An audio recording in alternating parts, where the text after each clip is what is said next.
Amigos, irmãos, boa noite. Que a graça e a paz do Senhor esteja sobre nós. É uma alegria poder rever os irmãos, interrompendo o período de férias, mas para a alegria nossa de poder rever vocês. Peço que, por gentileza, vocês abram a palavra do Senhor, do Evangelho de Lucas, capítulo 1. Faremos a exposição dos versículos 26 ao 33. Lucas, capítulo 1, os versículos 26 a 33.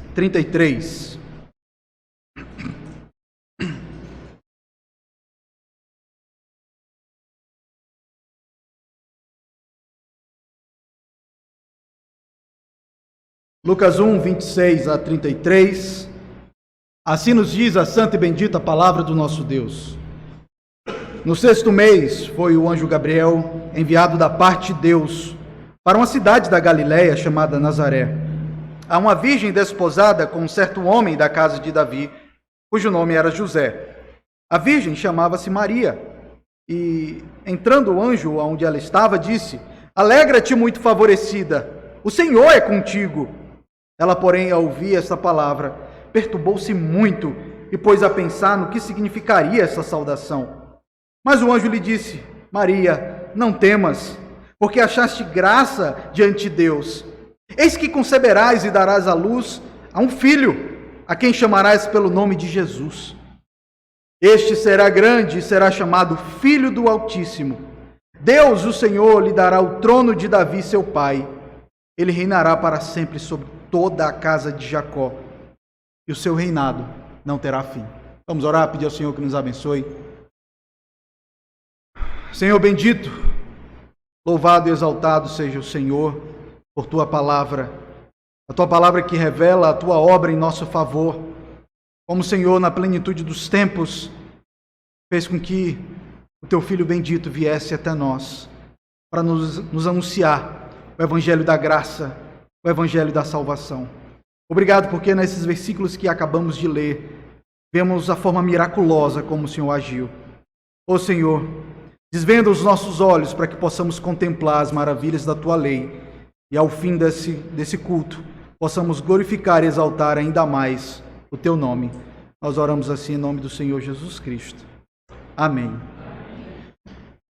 Queridos irmãos e amigos, nesses versículos que temos diante de nós, estamos diante de uma das notícias mais maravilhosas, ou melhor, a notícia mais maravilhosa que aconteceu no mundo.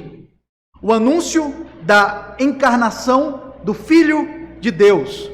O anúncio do nascimento daquele que era eterno junto ao Pai, havia estado sempre com o Pai. Diz o evangelista João que por meio dele todas as coisas foram feitas, e que sem ele nada do que foi feito se fez. Aqui, queridos, há uma grande virada na história da humanidade. Toda a história da humanidade divide-se entre antes da chegada do Senhor Jesus Cristo e depois da chegada dele. Justamente pelo fato de que essa criança que está para nascer, ela vem para mudar a história da humanidade e também a história de cada um de nós, de maneira particular. Obviamente eu não teria como expor esse texto de maneira exaustiva, como costumeiramente faço, mas eu quero aqui, queridos, nessa noite, destacar 3 lições que nós podemos tirar desse texto para nós. A primeira lição que fica bem clara para nós é o modo, no mínimo, inusitado como Deus agiu, porque Ele, de maneira bem simples e despretensiosa, fez com que o seu Filho viesse habitar entre nós. Veja que o anúncio do advento de Cristo não foi em Jerusalém, a cidade principal de Israel. Também não foi lá em Roma, na capital do império. Não, foi em uma pequena cidade, a cidade de Nazaré, uma cidade desprezível, cidade da qual alguns diziam, e pode vir alguma coisa boa de lá? Uma cidade desprezível, foi onde o anjo do Senhor foi para anunciar o nascimento do Redentor. Mas não para apenas nas circunstâncias em que esse anjo foi até lá para poder falar com essa mulher, mas também a própria mulher a quem um anjo foi encaminhado. Ela não era uma mulher que ocupava uma posição social de destaque, era uma mulher humilde. Dessa forma, o que nós vemos aqui é a maneira simples como o Senhor age. Tanto a condição social dessa mulher, como também a cidade que ela estava, não era nada de grande diante dos olhos dos homens. Aqui, queridos, no conselho de Deus, Deus fez com que essa mulher, que poderia estar em Jerusalém, estivesse em Nazaré, e que essa mulher que poderia ser filha de um escriba poderoso, fosse apenas uma moça virgem e possivelmente pobre, uma mulher pobre. E o primeiro advento do Senhor Jesus Cristo, a encarnação dele, vem dessa forma, revestida de humilhação, de simplicidade, quebrando expectativas dos homens. Os judeus daquela época esperavam que o descendente de Davi viesse com poder, com glória, para destruir o Império Romano. Mas não. Ele estava ali sendo anunciado em uma cidade desprezível, nascendo de uma mulher completamente ignorada. E veja como essa realidade proposta aqui pelo Senhor se aplica para as nossas vidas. Veja como é muito comum as pessoas em nossos dias se curvarem diante daqueles que são ricos, daqueles que são poderosos, amarem as grandes coisas, quando o Senhor escolheu as coisas pequenas para confundir aquelas que são grandes. O nascimento, o anúncio do Senhor Jesus Cristo vem como esse exemplo de como por vezes o Senhor, agindo por meio de pequenas coisas, Ele transforma a vida de pessoas em uma cidade desprezível. Uma mulher desconhecida, Deus se fez homem. O Filho de Deus foi anunciado.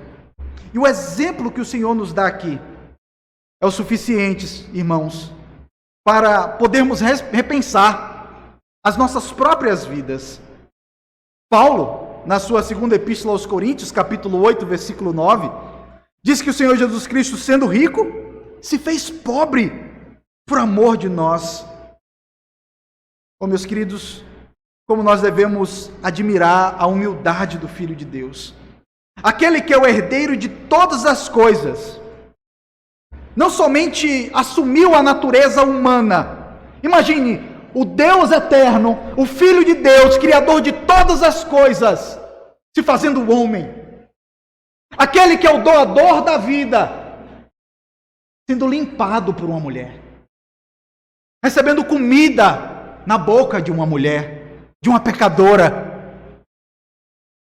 Imagine o Deus Criador dos céus e da terra, não tendo nem onde reclinar a cabeça.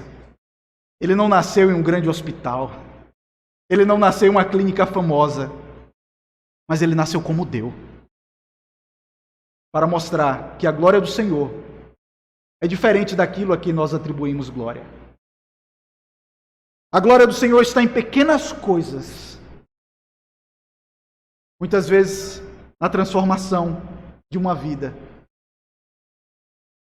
Quantas vezes, queridos, nós damos honra e respeito aos ricos e poderosos de grandes cidades,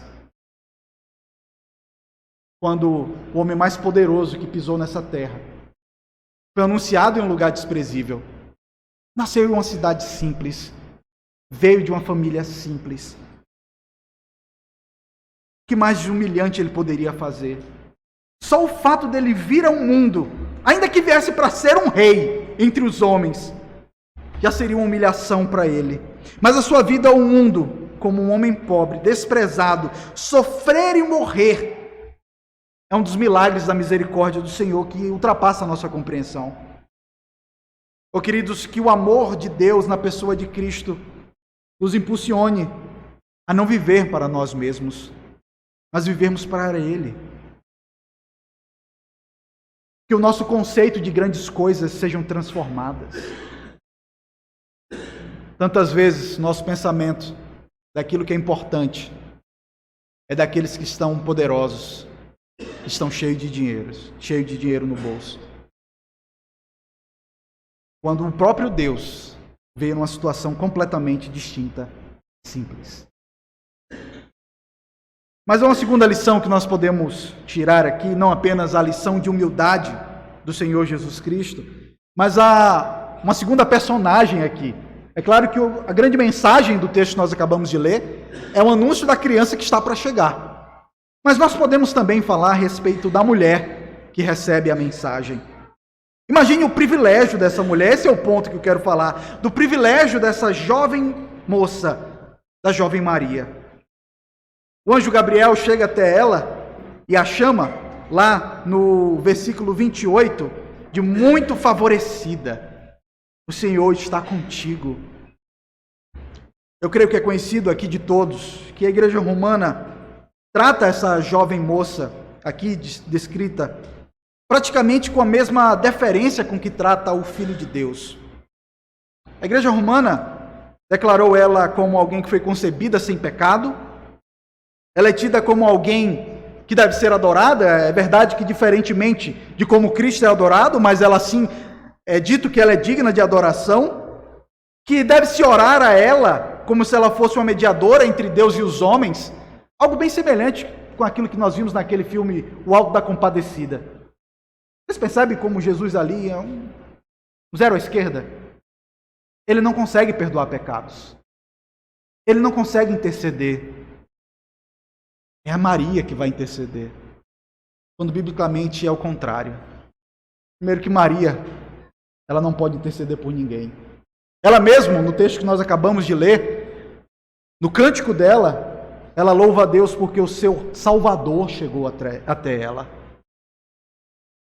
Louva a Deus, meu Salvador, porque ela precisava de salvação. A verdade é que o mediador entre Deus e os homens é Jesus Cristo, e apenas Ele. Entretanto, nós não podemos desprezar a glória, a bondade do Senhor sobre a vida dessa mulher.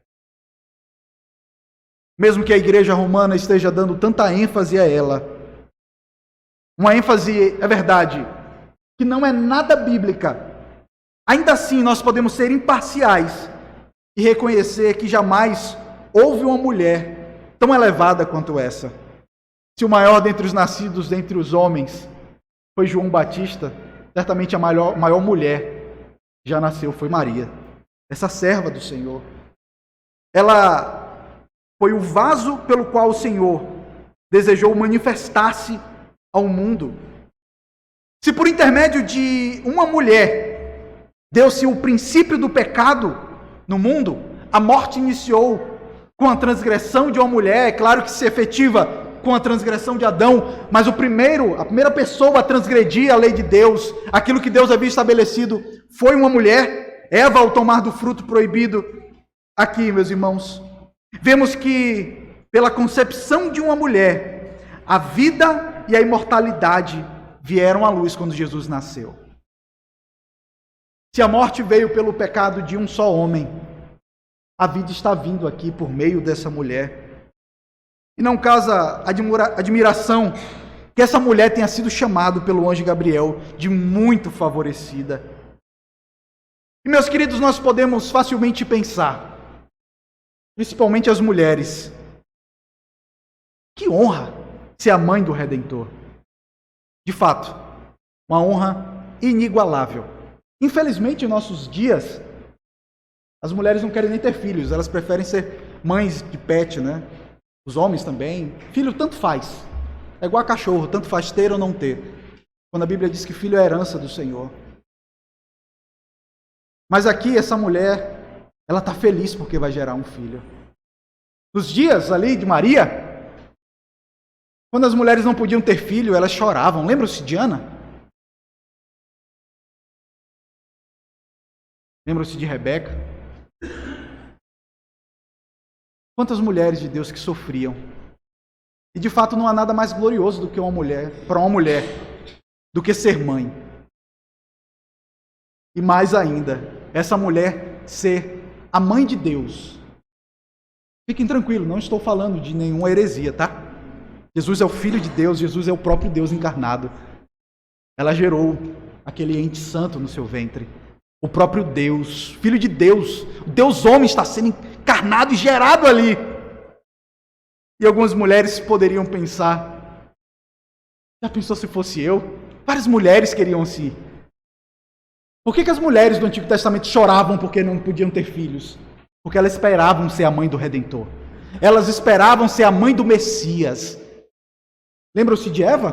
Quando teve o primeiro filho? Caim. Ela disse, tive um varão com o auxílio do Senhor. Ela imaginava que aquele Caim haveria de ser o Messias prometido, mas não era. Longe disso. Era um homicida. Aqui, queridos, vemos uma mulher com um grande privilégio. Ser mãe do Senhor. Mãe do Redentor. Grande honra e grande glória. Mas o Senhor Jesus Cristo, certa feita, ao ser inquirido sobre a mãe dele que estava lá, olha, seus irmãos e a sua mãe estão aí, querendo falar contigo. E ele disse, qualquer que fizer a vontade de Deus, esse é meu irmão, irmã e mãe. Vejam, queridos, essa mulher está sendo chamada de muito favorecida por ser a mãe do Redentor. Quão favorecido nós somos se estamos em Cristo Jesus. Aqueles que fazem parte da família de Cristo são aqueles que fazem a vontade de Deus. É isso que Cristo está falando. Essa mulher não é mais favorecida do que nós. Ela é uma irmã conosco, uma serva do Senhor. E nós podemos ter a honra nessa noite de sermos um com Cristo. É claro que nós não temos como gerar, ele já veio uma vez, o ente santo já foi gerado. Nós podemos ser da família de Cristo, ser irmão dele, como ele fala irmão, podemos ser um com Cristo Jesus. Em terceiro e último lugar, eu quero que vocês observem nesses versículos as referências gloriosas que o anjo faz a respeito de Jesus ao falar com Maria. Lá em Lucas 1:32. Gabriel nos diz, em primeiro lugar, que essa criança que está sendo gerada, ela será grande. Será grande. Ele nasceu para ser um grande salvador. Ele é grande porque ele é um profeta maior do que Moisés. Ele é aquele profeta que foi prometido a Moisés, depois de você haverá de se levantar um profeta maior do que ti.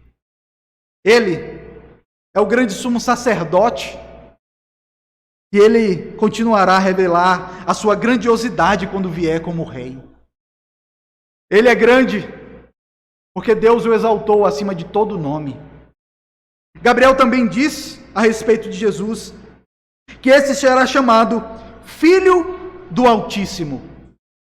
Ele é totalmente diferente dos outros. Maria, por mais que ele seja o seu filho, ele é diferente porque ele é filho do Altíssimo.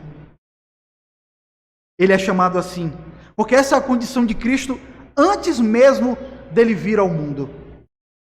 Antes mesmo de ele vir ao mundo, ele é um com o Pai. Ele é o Filho de Deus desde toda a eternidade. Gabriel ainda diz que Deus, o Senhor, lhe dará o trono de Davi, seu pai. Se ele é maior do que Moisés, se ele é maior do que os sumos sacerdotes que estão atuando ali naquele templo, ele também é maior do que Davi. Essa criança que vai nascer, ele é o descendente de Davi, prometido ao próprio Davi, que no trono dele haveria de reinar alguém por toda a eternidade. É o que ele diz, ele reinará para sempre sobre a casa de Jacó, e o seu reinado não terá fim. Diante do seu reino glorioso, queridos, diante do reino glorioso de Cristo Jesus, daquela criança que está para nascer, impérios são destruídos, eles desmoronam. Nínive foi destruída, a Babilônia foi destruída, o Egito foi destruído, Roma foi destruída, todos os impérios haverão de sucumbir. Mas há um reino, um império que subsiste para todo sempre, que é o reino dessa criança que está para nascer aqui, que está sendo anunciada. É um reinado sem fim, daquele que é o descendente de Davi. Diante de Jesus, meus queridos, um dia todo joelho se dobrará, toda língua confessará que Ele é o Senhor. Somente o seu reino é eterno e o seu domínio é de geração em geração. E o crente verdadeiro deve ter o costume de se deter nessas promessas gloriosas aqui, confortando-se no conteúdo dessas promessas. Ele, o crente, pode ser desprezado por amor ao Evangelho, mas deve ter a certeza que está do lado vencedor. Os reinos desse mundo ainda haverão de se render ao reino de Cristo, conforme diz Hebreus 10:37, porque ainda dentro em pouco tempo aquele que vem virá e não tardará. Esperemos pacientemente por esse dia bendito, vigiando e orando. É verdade que quando estamos aqui, quando somos servos desse rei, ainda haveremos de sofrer, participamos do sofrimento de Cristo, mas aproxima-se o dia em que Ele assumirá o seu grande poder e reinará. O dia em que todos que serviram a Ele fielmente trocarão a cruz pela coroa. Meus queridos, o anúncio da chegada dessa criança muda toda a história. Aqueles que já foram pais, aqueles que já foram avós, sabem como uma criança muda a nossa vida. O anúncio da chegada de uma criança muda a nossa vida. Mas nenhuma criança se compara a essa que está sendo anunciada aqui. Essa criança ela é diferente. A honra dela não está no dinheiro. A honra dela não está onde ela nasce. A honra dela está naquilo que ela é.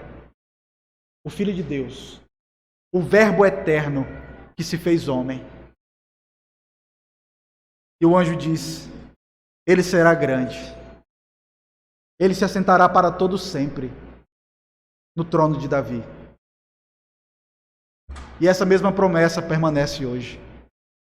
Essa criança que veio, cresceu,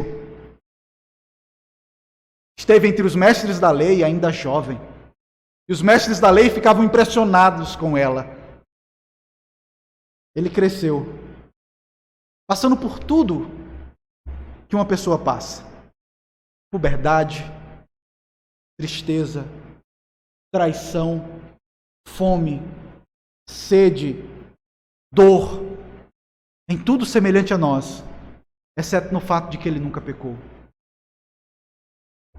Em 3 anos, ele chamou seus apóstolos, os formou, curou, anunciou o evangelho da graça e morreu na cruz do Calvário. Mas ao 3º dia ele ressuscitou. Esteve com testemunhas oculares da sua ressurreição. Os mesmos que escreveram esses evangelhos e as cartas. E diz o livro de Atos, logo no capítulo 1, que ele foi assunto aos céus, tendo o seu nome acima de todo nome, de onde ele reina os céus, sobre os céus e sobre a terra, e de onde ele haverá de vir para julgar vivos e mortos. É diante dessa realidade, de quem é essa criança que está sendo anunciada aqui, e que nós lembramos nesse período do ano, é que eu lhe chamo. Renda-se aos pés de Cristo. Abandone o trono que você tem, que você acha que é grande coisa, pelo dinheiro que você tem, pelo lugar que você mora. O maior homem que pisou aqui não tinha dinheiro, mas o maior homem que pisou aqui não tinha onde reclinar a cabeça. Ele é o Rei da Glória. E tudo que você é, e tudo que você tem, deve ser rendido aos pés dele. Que o anúncio do nascimento dessa criança possa transformar a sua vida.